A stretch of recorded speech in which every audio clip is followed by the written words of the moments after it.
Selamat malam Bapak Ibu, saudara-saudari yang dikasihi Tuhan. Kembali kita bertemu pada malam hari ini. Kita bersyukur untuk kesehatan, untuk kekuatan yang baru yang terus Tuhan berikan dalam setiap kehidupan kita. Mari pada malam hari ini kita mau mendengarkan pengajaran. Mari sebelumnya kita datang kepada Tuhan. Sama-sama kita bertepuk tangan buat Tuhan Yesus.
Salam saudara sekalian, kita jumpa lagi, senang.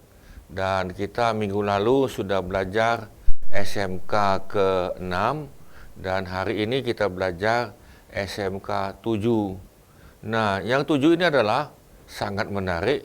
Saudara, GZA Maranatha Palembang ini dan semua GZA yang ada di muka bumi dalam berbagai bahasa itu kita mempunyai misi yang sama. Nah, tapi nanti kita akan belajar ini. Baik, sebelumnya kita doa dulu.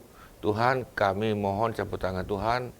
Kami mau belajar misi dan visi GZA Maranatha di Palembang ini.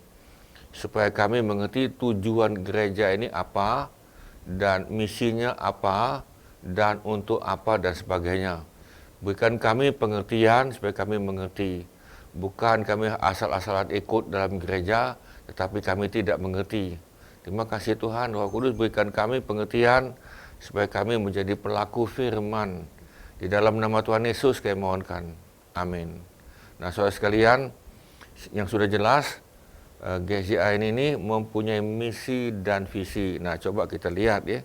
Nah, gereja sebetulnya adalah komunitas, itu adalah kumpulan apostolik. Apostol itu dikata apostel. Apostel itu ada rasul, artinya itu yang dipanggil keluar. Nanti kita lihat.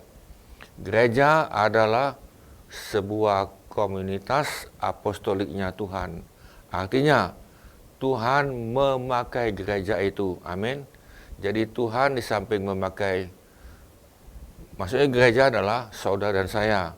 Maksudnya bukan Tuhan pakai gedung, itu bukan Tuhan pakai denominasi juga bukan, tetapi itu adalah manusia. Tapi kalau dikatakan gereja, itu adalah manusia. Coba kita lihat.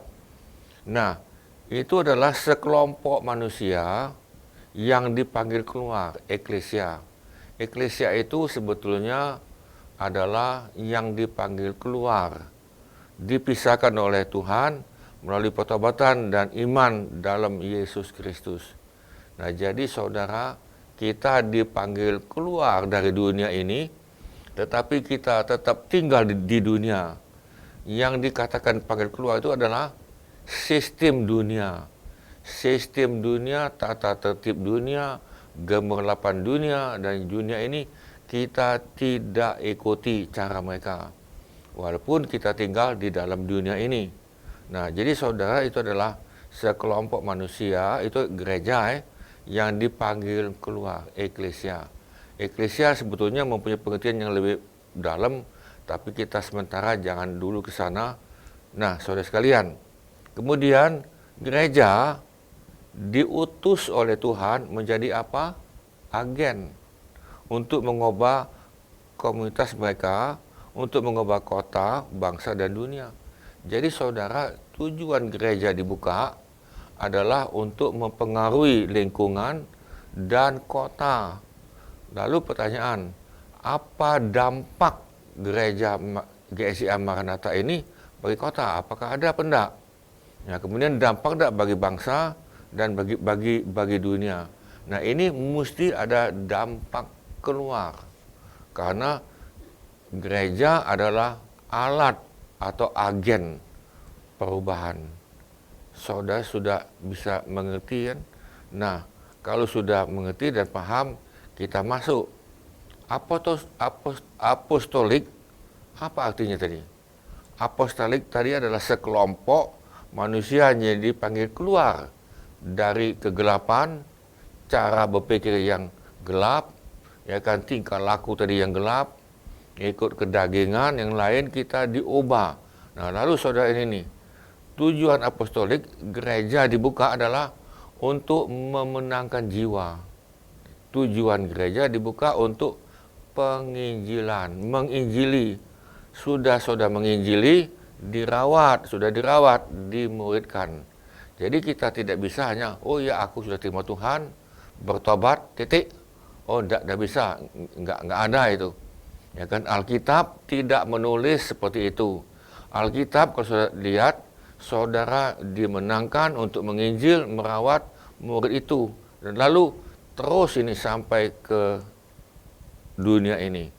Nah, saudara, kita lihat dulu visi GSIA Maranatha Palembang. Ini visi adalah Maranatha sebagai keluarga Allah. Jadi kita dalam gereja ini, gereja setempat atau gereja lokal, Maranatha sebagai keluarga Allah. Bisa katakan amin. Atau dalam bahasa Inggris, family of God. Kita adalah keluarga. Namanya keluarga itu apa itu? Tentunya kita saling bisa menerima, saling memperlengkapi segala kelebihan dan kekurangan. Semua manusia mempunyai kekurangan. Nanti kita lihat dalam pelajaran yang berikut, bukan hari ini. Nah, kemudian keluarga ini yang dikuduskan, itu yang pertama. Jadi saudara, kita dikuduskan, kemudian kita diberkati untuk menjadi berkat bagi segala bangsa. Ada yang mengatakan begini, kok keren benar ya segala bangsa. Jadi, nah saudara, memang betul ini adalah Tuhan memanggil Abraham. Abraham, kamu menjadi berkat bagi segala bangsa.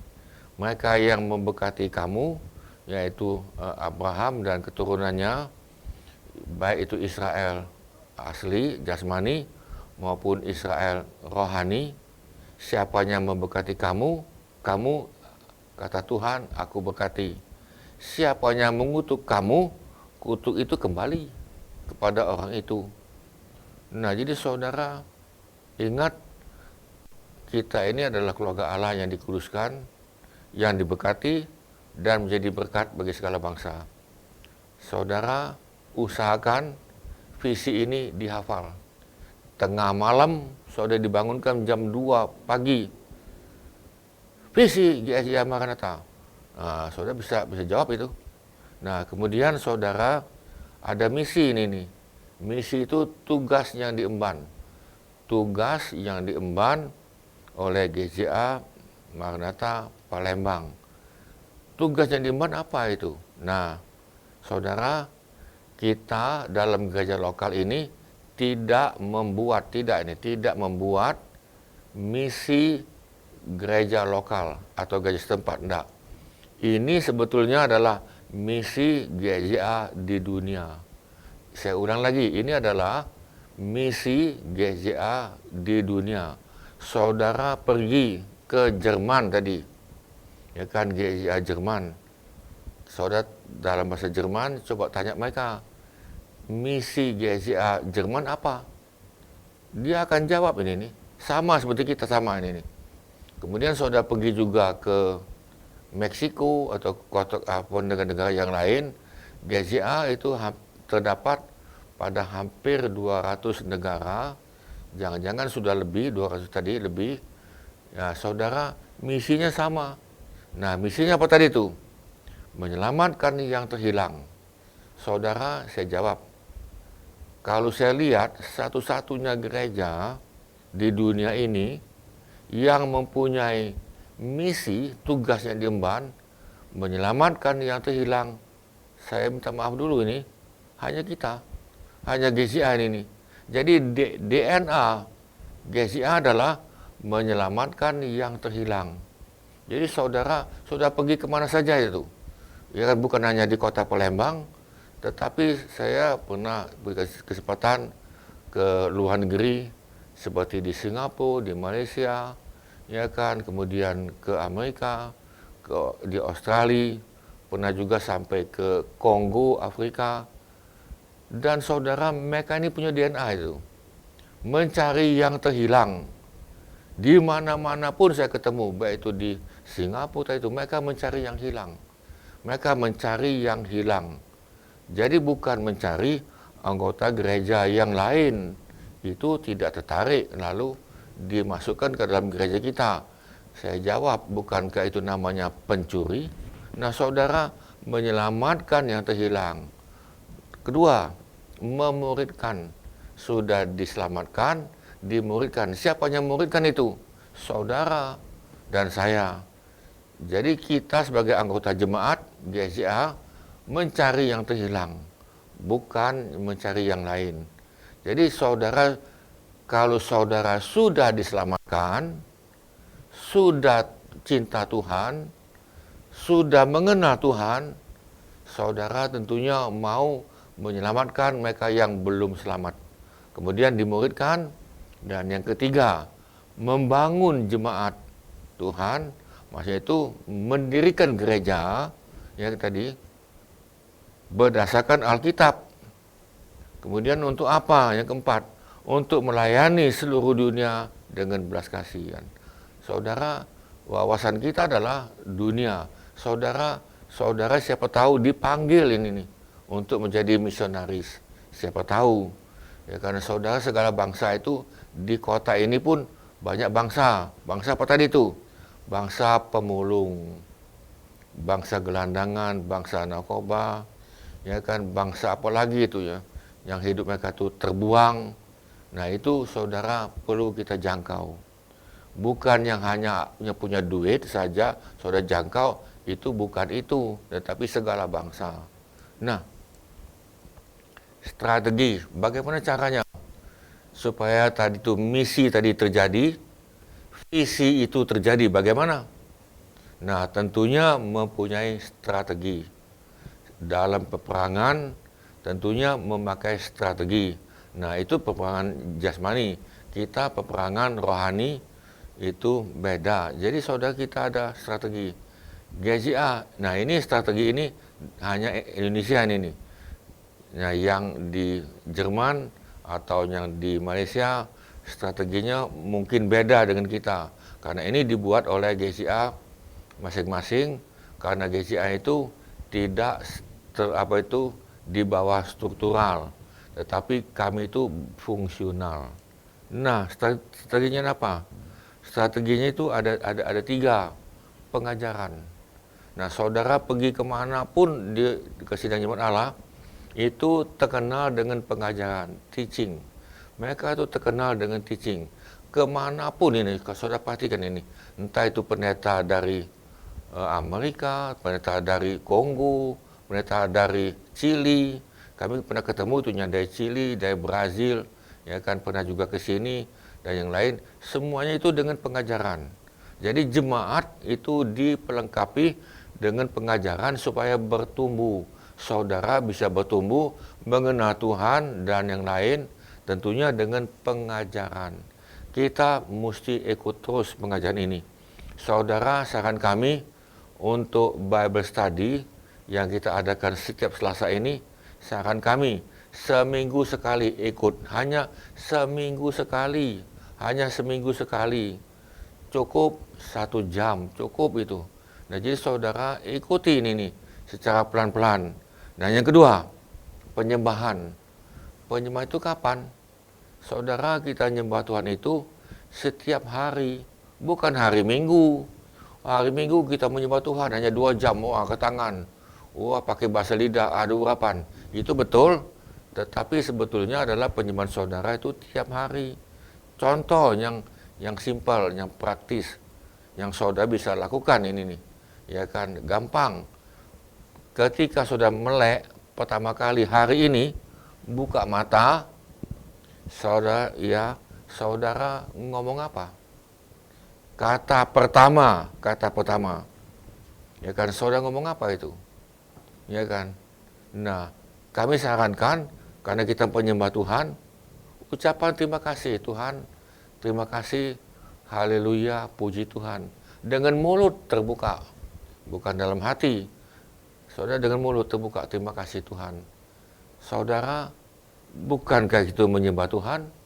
Ketika saudara makan, ya kan, hanya mungkin segelas air putih, mungkin makan dengan buah-buahan atau apa, bisa tidak kita menyembah Tuhan? Bisa. Cara kita makan, cara kita minum, kata Alkitab dalam Korintus, semuanya memuliakan Tuhan.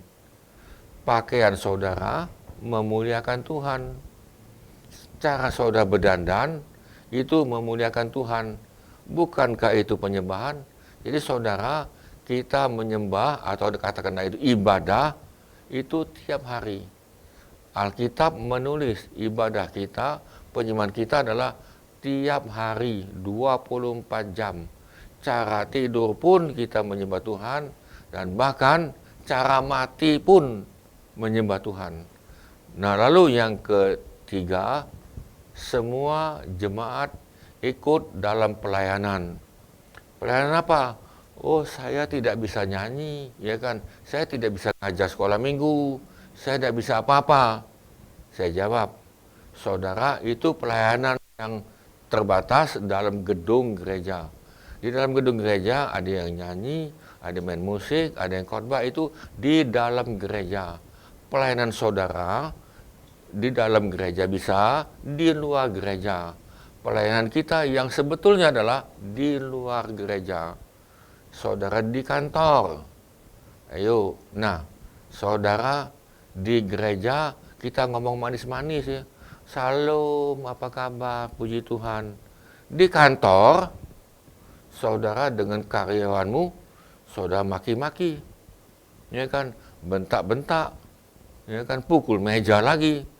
Di kantor, gajinya saudara tidak bayar mungkin tadi kan. Di kantor saudara nipu tadi, buka usaha nipu, utang tidak bayar tadi itu. Nah saudara, kita melayani itu di luar. Ya kan, di luar tadi. Di luar saudara bisa menjadi garam dunia, menggarami dunia tadi. Mereka sehingga di kantor bisa katakan, oh iya ini anak Tuhan nih. Jangan begini, aku ini pendeta, jadi kan. Tetapi tingkah laku kayak setan. Oh bukan itu ini nih, itu bukan pelayanan, berarti melayani setan itu. Nah saudara, pelayanan itu adalah di luar gedung gereja, saudara menjadi terang dalam perkataan, dalam tingkah laku, apalagi dalam kesucian, dalam kesetiaanmu, dan dalam tanggung jawab saudara. Nah itu pelayanan kita, bisa katakan amin. Jadi pelayanan itu bukan hanya dalam gedung, karena dalam gedung itu bisa munafik, dan banyak yang munafik bahkan. Nah saudara, nilai GSIA ini, GSIA Indonesia ini Indonesia, itu mesti punya nilai, value. Apa tadi itu? Apa kata orang, apa kata masyarakat, GCA. Apa itu? Nah, saya mau tanya lagi. Apa nilai ada gereja, ya kan terkenal ini nih, gereja itu sosial. Apa itu? Ya, gereja Katolik. Kita perlu mempunyai nilai seperti Katolik. Katolik tidak katakan ini, oh kamu tahu tidak kami ini sosial loh ini nih. Gereja kami itu suka nolong orang. Dia tidak ngomong itu, tidak ngomong itu. Tetapi masyarakat menilai, ya kan? Ini masyarakat bukan hanya di kota ini atau di Indonesia, tetapi itu dinilai oleh seluruh muka bumi.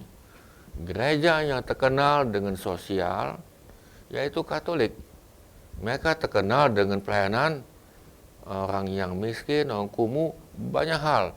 Baik itu di bidang pendidikan, di bidang kesehatan, dan sebagainya. Nilai. Nah, lalu nilai GCA apa? Kita mesti punya nilai. Nilainya satu, kita minta sama Tuhan, terkenal dengan cinta Tuhan. Oh, saya kenal dengan si A itu, dia gereja GCI, apalagi Maranatha tadi. Oh, dia orang cinta Tuhan loh ini. Jangan begini, anggota GCA Maranatha. Iya. Oh, tapi kamu cinta duit ini, kejar duit terus ini kan, kejar kedudukan. Nah, saudara, nilai kita bukan itu, amin. Nilai kita adalah cinta Tuhan. Cinta Tuhan, kalau saudara sudah mengenal Tuhan, ada perubahan hidup. Yang kedua, rendah hati. Kita jangan terkenal dengan tinggi hati, ya kan? Sombong itu, ya kan? Lewat aja ndak dikelihatan lagi, ya kan? Apalagi kita nih. Nah, saudara jangan. Kita maunya itu dinilai oleh masyarakat rendah hati. Bisa katakan amin. Rendah hati itu beda dengan lemah lembut, itu beda, bukan itu. Yang ketiga, jujur, integritas. Jujur, integritas.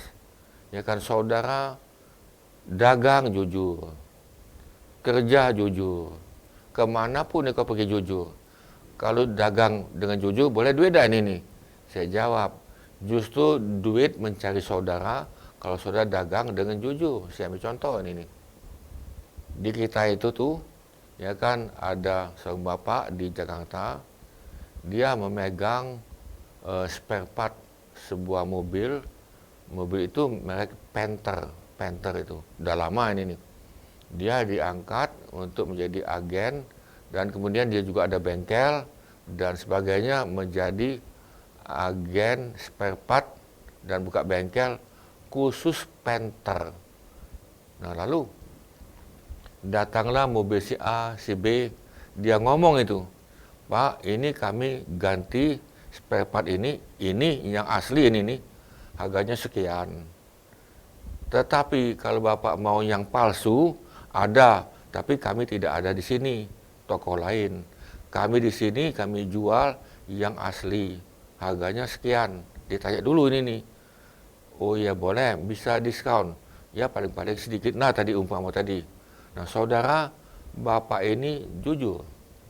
Pertanyaan saya, bisa tidak dia gantikan spare part mobil yang pemiliknya tidak tahu dengan barang imitasi? Bisa tidak?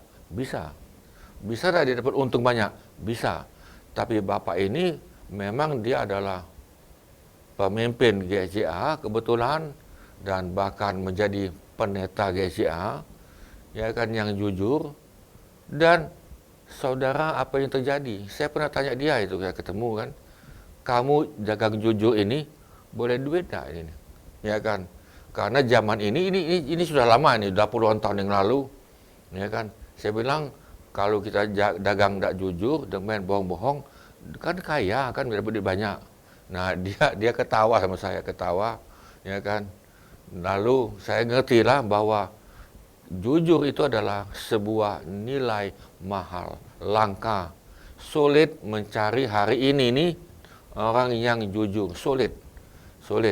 Orang yang mempunyai integritas. Nah, saudara, itu kalau sulit itu jadi langka itu.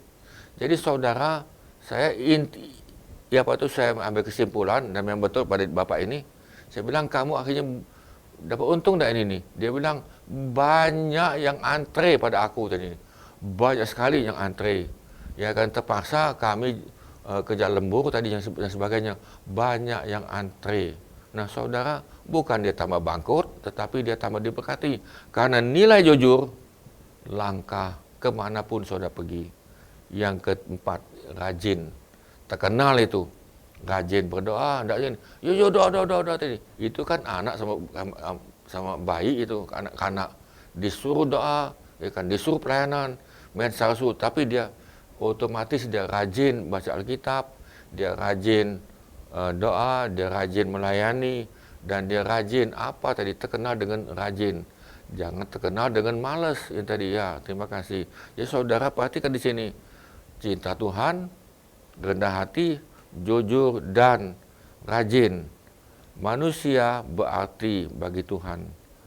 Jadi saudara perhatikan, manusia juga berarti bagi kita. Nah saudara, perihal keanggotaan gereja. Nah di samping itu saudara, apakah artinya menjadi seorang anggota gereja? Apa perbedaan pengikut dan murid? Disimpulkan satu kata saja, komit. Kalau saudara murid Yesus, saudara menjadi rekan Tuhan Yesus, saudara komit. Beda dengan pengikut. Pengikut kalau senang ikut, kalau tidak senang, ya lewat. Ya kan, kemudian saya hanya penggembira, yang hura-hura, ikut senang-senang, yang susah, enggak. Nah saudara, itu bukan murid, tetapi itu pengikut. Saudara pastikan saudara saya adalah murid Tuhan. Nah saudara, kenapa kita perlu menjadi anggota resmi dalam gereja ini? Ya kan, kenapa? Itulah sebabnya kami mengajak saudara untuk komit menjadi anggota gereja ini dengan alasan 4. Ada 4 alasan. Kami mengajak saudara yang ikut SMK ini atau yang lain untuk menjadi anggota gereja lokal dengan jelas. Dan kenapa? Saudara, kita lihat ada 4 hal. Alkitab, alasan Alkitab, Yesus berkomit kepada gereja. Yesus katakan, aku kepala gereja. Dan dia tidak pernah gini, oh gereja ini nakal ya, aku tidak mau jadi kepala. Enggak, dia tetap komit. Ya kan, dia tetap komit. Kemudian kita lihat Efesus 5:25, Kristus telah mengasihi jemaat dan telah menyerahkan dirinya baginya. Jadi Yesus telah menyerahkan diri bagi gereja. Gereja itu adalah anggota gereja. Saudara dan saya adalah gereja, bukan gedung, bukan denominasi. Nah, memang itu pengertian itu, tapi itu yang kedua, alasan sosiologi. Itu adalah sebuah pendangkal bagi dalam masyarakat. Kita gini, kita ini adalah manusia sosial.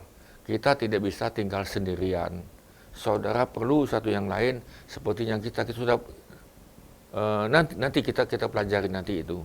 Bukan hari ini nih. Keanggotaan melawan sifat individualisme. Masa kini adalah sebuah keputusan yang tidak mementingkan diri sendiri. Komitmen seperti itu membangun karakter. Jadi saudara, ketika saudara komit, karaktermu terbentuk. Karakter saya juga terbentuk kalau saudara komit. Ya kan, kita bukan petualangan. Dan yang berikut, alasan yang praktis itu menentukan siapa yang akan diharapkan. Ketika saudara tertanam dalam sebuah gereja lokal, saudara akan menentukan siapa yang saudara dapat harapkan. Tentunya kita lihat keanggotaan menunjuk siapa yang adalah bagian dari keluarga dan yang bagian dari visi itu. Jadi ingat saudara, ketika saudara jadi keluarga, maka menjadi anggota, komit, saudara adalah keluarga Allah. Ini yang saudara perlu ingat. Alasan yang keempat, D. Alasan rohani itu menghasilkan pertumbuhan rohani. saudara perlu tertanam dalam gereja lokal seperti kita menanam pohon jasmani. Saudara tanam pohon, dia masih kecil gini, pindah. Ya kan, tumbuh lagi, pindah lagi. Ya kan, pindah-pindah. Akhirnya pohon itu tumbuh tetapi menjadi bonsai. Tumbuh jadi bonsai. Nah, kita jangan gitu. Tumbuh jadi bonsai, jangan. Kita mau menjadi pertumbuhan rohani. Perjanjian baru menekankan bahwa kita perlu bertanggung jawab. Ingat, hanya anggota dan murid bertanggung jawab terhadap satu yang lain untuk pertumbuhan rohani kita. Saudara bertanggung jawab untuk pertumbuhan rohani saudara, dan saya masing-masing kita tanggung jawab untuk secara bersama. Jadi ada unsur di sini tanggung jawab. Nah, komitmen ini nih. Bagaimana Anda bertanggung jawab jika Anda tidak komit kepada satu gereja, satu gereja, keluarga khusus manapun. Nah, bagaimana saudara bisa tanggung jawab kalau saudara tidak komit kepada satu gereja? Ya kan, saudara kita hanya komit kepada satu gereja. Bisa katakan amin. Jangan, oh ini ada gereja A aku ikut, gereja B aku ikut. Yang mana senang aku ikut A, nanti tidak senang aku balik lagi ke B, tidak senang lagi aku A lagi. Saudara bukan itu. Itu artinya saudara kalau dalam keluarga satu suami, dua istri. Oh, tidak bisa itu. Lalu yang berikut, apakah diri Anda akan berkomit kepada Allah dan gereja lokal? Nah, bisa tidak kita komit? Ingat, pengikut dengan murid beda dengan satu kata, komit. Komitmen tadi. Nah, saudara, apakah saudara mau komit ini kepada Allah? Nah, pertanyaan saya adalah, tentunya kita mau komit kepada Allah dan di dalam gereja lokal. Kita berdoa. Tuhan kami, biarlah tertanam dalam gereja lokal, yaitu GCA Maranatha ini, sebab GCA Maranatha ini mempunyai misi yang jelas, menyelamatkan yang terhilang, memuridkan dan membangun. Nah, Tuhan, kami sudah punya misi yang jelas dari misi GCA global, dan kami mempunyai visi gereja lokal Maranatha. Kami sebagai keluarga Allah yang dikuduskan, yang diberkati untuk menjadi berkat bagi segala bangsa. Sehingga kami, Tuhan, akhirnya memakai strategi pengajaran, penyembahan, dan pelayanan. Sehingga akhirnya nilai kami adalah cinta Tuhan, rendah hati, jujur, dan rajin. Biarlah ini menjadi nilai kami, Tuhan, karena kami hubungan mengenal Tuhan kami yang hidup, yang benar, ada dalam diri kami masing-masing. Tuhan sudah hidup di dalam diri kami masing-masing, dan kami bertumbuh sesuai dengan yang Tuhan inginkan. Kami memberkati saudara semuanya, dan biarlah kita semuanya komit dan kita bisa menghasilkan, mencari jiwa-jiwa dan memuridkan mereka. Tuhan, biar kami sampai di sini dulu, biarlah kita menerima berkat Tuhan. Terimalah sukacita, damai sejahtera dan berkat daripada Bapa, kasih karunia demi kasih karunia karena di dalam Yesus berkelimpahan kasih karunia demi kasih karunia. Dan dengan pertolongan seorang penolong yang sudah manunggal dalam roh kami, yaitu Roh Kudus yang memampukan kami, dan sehingga kami semakin hari semakin serupa dengan Yesus Kristus. Terima kasih Tuhan, kami lepaskan berkat ini di dalam nama Tuhan Yesus. Saudara yang percaya bisa katakan amin. Nah, saudara sekalian, kita sampai di sini dulu, sampai minggu depan kita nyambung yang berikut. Tuhan berkati, amin.